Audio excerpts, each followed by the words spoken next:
na nakikita na natin yung mga natutunan niya from Daddy JP at dati rin from Team Liquid. And now again, he is up against his former teammates. Even si James, di ba, dati niya rin mga kampi to. So, this is gonna be a test para sa kanila. Kasi, sabihin na natin na nung una nilang pagtatapat, hindi talaga pinalad ng Smart Omega nun. Yun yung sobrang init na Liquid. Ngayon, nakita rin natin na kahit pala yung pinakamagaling dito sa liga, kaya rin palang paduguin. Oo, kahapon, last week nakita naman natin na ang AP Bren ay nakaisa din dito sa Team Liquid. And tama si Wolf, may kakaibang atake ang Smart Omega, di ba? Okay, so the Freya is open, pero parang hindi siya Zushin. So sabi kay Freya open pero hindi pasok sa playstyle. Ngayon, Phoveus Freya ang inopen ng Omega. Nakakatakot na opening dito. Pwede mapunta yan kay Teddy, pwede mapunta kay Sanford, yung Freya na yan. Phoveus Freya or Phoveus Harley siguro nakikita ko dito sa TLPH. Pwede yatang ibigay, meron sila pwedeng i-give up doon sa knowing na how strong that hero is. Those heroes are, pero baka Freya, pwede Freya Harley, no? Ayan, Harley sila. Pwede nga. Ganda. Pwede nga gano'n. Pwede rin kasing i-flex talaga. Yung Freya, nakita na natin si Sanford gamitin yung Freya niya nung nakalipas na mga linggo. Pero ang bilis sa sagot mula dito sa Smart Omega. Suyo yung natitira, but I believe baka mag-Leomord na lang din dito. Ayan na nga, Leomord. Okay. So TL, how do you answer this? Maybe getting the Eve or Hilda. Knowing na kailangan nila na pang frontlines dito, hindi kasi pwedeng Freya lang palagi at kailangan may frontliner for the Harley. So Hilda could be, or Hylos actually against this Zushin. No, maganda Hylos. JP din, nakaban. Nakaban Pala, okay, nakaban. okay. Pinuruhan si Daddy JP. So medyo mapo-force ka siguro siya na mag-Hilda dito. Hilda na. Oo. Ay, Khalid, kakaibang ban pattern. No? At kung mapapansin mo, sobrang base pumili ng Omega. Ito ang handang barangay pa against TLPH. Pero nakakatakot pa rin talaga binigay yung Freya dito sa TLPH. Hilda and Khalid ang options dito. Uy! Immediately for Terisla. Parang ito yung sagot ng TLPH laban sa isang Phoveus. Kita na kagad, no? Alam na natin na gold lane itong Freya na ito. Kari, ito na, gold na ang tinatarget din ng Team Liquid Philippines. Baka nga next pa dito yung Claude or even Harit, no? Oo, kailangan mo makaiwas doon sa mga heroes na alam mong pwedeng talagang mag-shine si Netsky. But then again, para dito sa Team Liquid, maaga na na-reveal na this is gonna be a gold lane Freya. So, maka-expect ba tayo dito ng mga likes of Kimi mula kay Sanji? Kimi against Zushin. Pwede naman siguro, pero Phoveus tas Leomord, baka araruhin siya dun Hirap pala, no? Mahirap. So, lalo na naka-Harley na sila, baka pag wave clear hero na lang din in the mid lane to partner against this Zushin. So, ang matitira siguro sa kanya is Farsa or Zetian. Ayan na. At eto na. Ayan na. Ayan na. Ready na kasi. Ready na yung mga taga-suporta ng Smart Omega. There goes the ban. Sila pa yung nagtanggal ng Khalid dito. And medyo ina-expect nga natin na sila ipipili nun. Pero kilala mo na rin kasi parang alam mo na na kung si JP ganun gumalaw. Parang medyo nagre-reflect din kasi talaga yung galaw ni Perxiva. If you'll notice, ang sakit ng Zushin Khalid na lagi nirarad ng Onyx. Ang hirap din sa may gitna nun. So talagang yun na lang iba pa ng TLPH. They can still go back to Hilda naman din kasi. Para mas maganda atang kunin na yung JP Hero kasi what will happen here is you can select yung kay Sanji. Kung sakaling magmamosco ito Omega, merong Luyi na natitira para dito kay Sanji.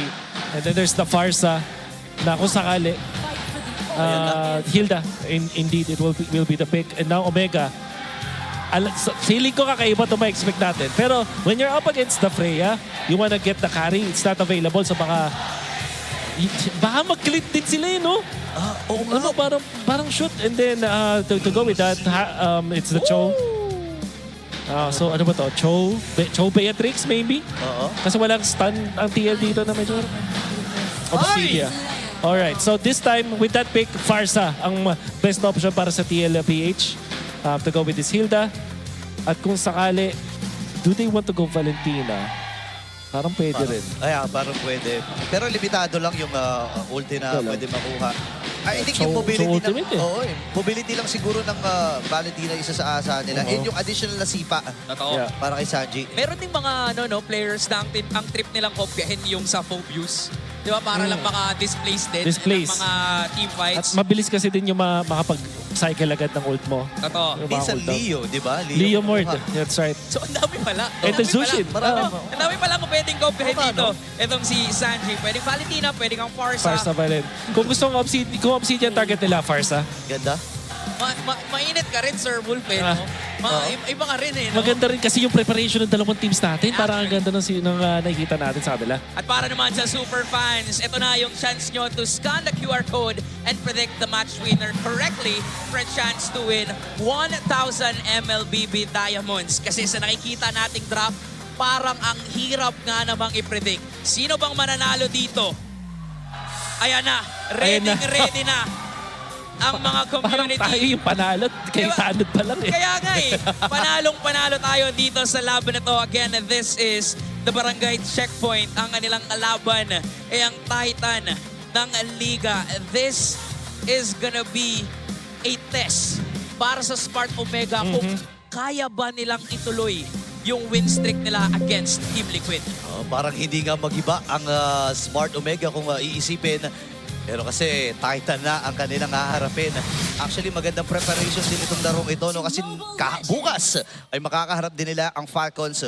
So magandang mapuhunanan na kagad nila ito.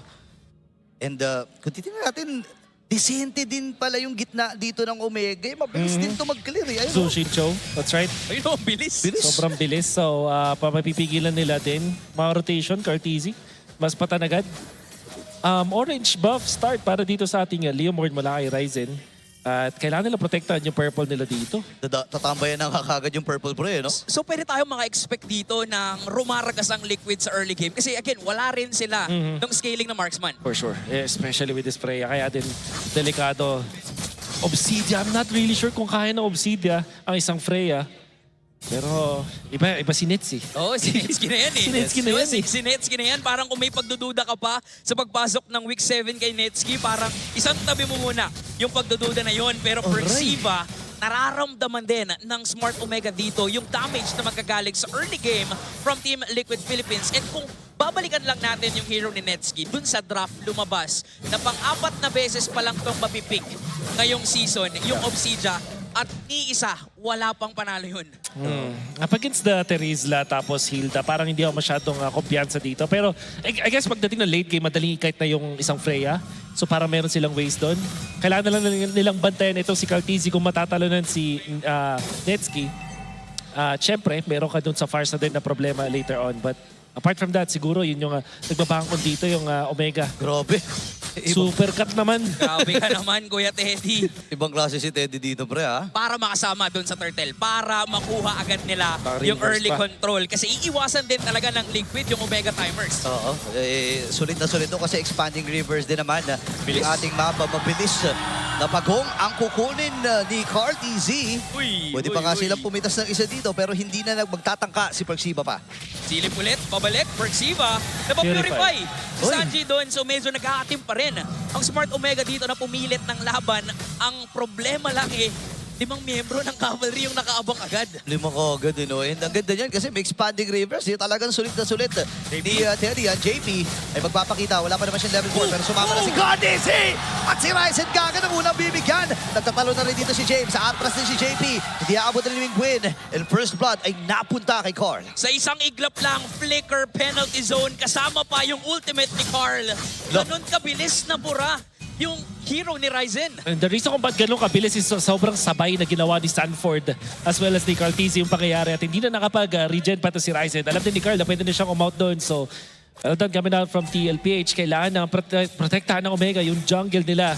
Hindi pwedeng tuloy-tuloy na mabigyan itong si Ryzen. Grabe naman talaga yung mga pagpindot dito ni Kuya Teddy. Kita-kita natin sa Infinix Handcam brought to us by the GT Series, the official gaming phone of the MPL Philippines Season 17. At nakadagdag pa, no? Ang tindi rin pala gumalaw pag merong ang finger slips. Oo. Parang ang smooth Unang ng beses mga galawan mo. Parang ngayon ko lang ata makikita sa MPL Philippines. Mismo itong finger sleeve. So, ayan. May mga nagtatanong din kasi sa community, no, kung pwede po ba or bawal. Ayan, Never pwede. naman po naging bawal. Oo, ang sagot pwede Pwede gumagamit si Kuya Teddy Cutie. And we we can also expect na for Liquid, sila yung hahanap dito ng aksyon. No? Totoo yan. And kaya nga nakikita natin sa iba pang bahagi, sumisilip-silip din kagad si Carl. But just in case na lumalim itong si James, lumabas na naman yung River dahil 10 segundo ay tutubo na rin yung ikalawang pagong ng labang to. Malapit na magka-turtle at pwede rin tayo maka-expect na sasama ulit si Kuya Teddy. Ulo. Grabe rin yung folks na nagagaling dito sa Liquid. Nakakaambahan agad pero mukhang hindi naman papayag ang Omega na wala silang ganti, na hindi sila basta-basta lalaban dito. Mukhang pinaparamdam din nila sa Liquid na kaya talaga nila makipagsabayan. Oh, 5 na yan ha. 5 na para sa Team Liquid. Kakasama lamang dito ni Netsky. Ngayon ay naman yung Pedal Earth Strike. Oh my G! At si Ryzen ang makakakuha nito. Imbitana si JP. Siya ay mabibigyan. Ryzen ngayon yung tumatakbo pero nagamit din ni Cordy yung kanyang ultimate. Kaya lang may babalik na maliit na buhay. Andun na rin si Perks. Mabibigyan dito ng Team Liquid Philippines. Atras muna mga miyembro ng Sanji! TL pero hindi pa tapos si Ryzen. Nakakuha pa ng kill. Medyo nagiging magulo yung laban at parang hindi pa tapos. Pwede pang tumalon si James. Si Chef ang hinahabol dito at mukhang kakayanin ng Sport Omega makakuha ng maraming kills. Pero sa dinabi-dami ng nangyayari, nandito ang Young Goat kasama si Kuya Teddy. Okay. Ang kaganda na sana no para sa Omega. Laban May ulit. laban pa sila. Netsky! Naku po, pinag-aampas din. Itong si Netsky nakakuha na si Teddy ng isang kill.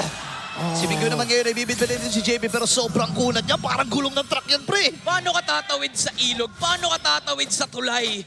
Kung ang daming nakaabang sa yung membro ng Cavalry, akala natin pumapalag doon ang Omega pero may maliliit na bagay Yun na nga. kung bakit nakakalabang Liquid ngayon. May Omega overplaying their hand dun sa pag-teamfight na yun. Umount na si Ryzen at sinubsumpa ng mga members ng Omega yung TLPH. Na-punish tuloy sila. Nawalan sila ng purple tapos namatay pa si Nets. Ito si Cortisi, nag-decision kagad. Nabigyan itong Pobius na ito. James is down. Pwede pa ata silang pumitas. Inaantay nila kung saan manggagaling itong si Ryzen. 3 miyembro ang naglalurk doon sa ibaba. Ryzen ngayon, tinitingnan lang kung ilang miyembro ang nasa bottom. Cortisi, hahatakin yung mga Level 10. orange. Grabe yung gap ng level, pre. 2. It took only a few mistakes mula dito sa Omega para mag-snowball yung TLPH ng ganito. Tinatry nilang habulin at i-punish pa tuloy-tuloy ito si Cartesi pero in the end, nawawalan sila ng river control, nawawalan sila ng orange side jungle control. Omega, kailangan nilang gumising. Sa ngayon kasi nawawalan na sila dito ng control sa mapa. TLPH are just slowly taking away everything from them. Ito yung usap-usapan sa atin no, sa talents room na kapag ka natalo kasi ang Liquid, ang hirap kalaban ng susunod. Ayun na, bawing-bawi ata sila si Perksiva. Kagad na bibigyan! Cortisi, mega kill line. Nagsata nila si Kapitan Mingwin. Pinuntahan pa doon ni JP. Pero ready rin yung Hot of Bones para makuha ni Netsky ito. Kaya lang this time, papasok na si Sanford. Nagtatanong na si James. Pero kaya niya mag-sustain yung damage mula din sa Team Liquid Philippines. Pero parang hindi ata. Kaya lang makakakuha pa si Ryzen ng isang kill. At ang magiging sakripisyo, walang iba kundi si James. Diretso kagad sa pagongan TL. 3 for 1 for sure lamang doon ng Liquid kasi makakakuha pa si Carl ng free turtle. Ang dami ng ginawa ni James Lam. Pinagtatalunan niya lahat ng mga members sa TLPH pero isa lang ang nakuha ng Omega because of the gap of the gold. At nung si Mingwin ay gumugo pa rin sa TLPH, Pwede pa. pinlikeran pa siya Grabe si Carl. ni JP. And now they will try to go for a play up top. Okay, tingnan natin na kaya lang nandun si Sanford eh. At dito na si Perksiva. Kaya lang hindi siya makakatakas kasi nagamit din yung penalty zone. Na-miss nila yung dati nilang kakampi. Pinuhos nila lahat para lang mapatay si Perksiva. And as of now, nakikita natin dito na talagang dinodominate na to ng Cavalry. Para sa Omega, parang kailangan muna nilang kumalma dito. Skypiercer first. Or second item, sabihin na natin para kay Netsky. Parang hindi to magiging enough. Parang hindi rin siya maganda pang farm na item. Unfortunately for Omega, kailangan nilang isolve yung kanilang mga damage problems at sa ngayon, si James pa lang yung talaga nakakaangat para sa Omega. Nakikita din natin dito, samantalang sa Liquid sila parang kahit sino nang makita pwede nilang bigyan. Even JP, hindi na siya takot sumugod. Ayun o, pwede nursing na kagad mula dito kay Aray. Sanji! Ayun sinasabi natin, kahit sino nang umarap sa Omega ay pwedeng bigyan ng Team Liquid Philippines. 6,000 na ang kanilang kalamangan at lolobo pa ito dahil sa pagkakakuha nila ng Torres sa top lane. Unti-unting nase-secure ng Cavalry ang control at hindi pa sila tapos doon. Si Cap Mingwin ang tinatry nilang bigyan. Kung sasabog pa yung base turret dito, 8 minutes pa lang. Pero nandun na sila sa base turrets. Ganoon kataas ang lead. Ganoon katindi ang control ng Cavalry dito sa game na to. Ryzen na hindi siya nakahawak ng split type of hero dito. Hindi yan na napili ng Omega. And they're banking on this Obsidia. Hindi pa sila makahanap ng kahit ano sipa din mula kay Perks. Ninanakawan yung kanilang jungle. If you look into this game, meron mga times talaga na specifically na yung Omega ay kaya pa talaga sanang makabawi dito sa Team Liquid Philippines. Pero nag-overextend sila at sobrang napani siya. At TLPH. May Lord na nag-spawn na. Grabe si Sanji. Tapang talaga ni Sanji. Oh, ayan, namamatahin niya rin na may tao dyan. Kaya na si James. Andun yung wings by wings mula kay Sanji. Spotted yung 4 na miyembro mula dito sa Omega at kita nila sa itaas. Itong si Netsky at pagkakataon na si Team Liquid Philippines na madiliin itong Lord na ito at makukuha na nga nila ng tuluyan. Team Liquid Philippines magpapalawak na naman ng nasasakop nilang lugar. Pre-Lord para sa kanila. Tapos yung heartbeat ni Kuya Carly, parang normal lang. Wala sa lang kanila. eh. Oh.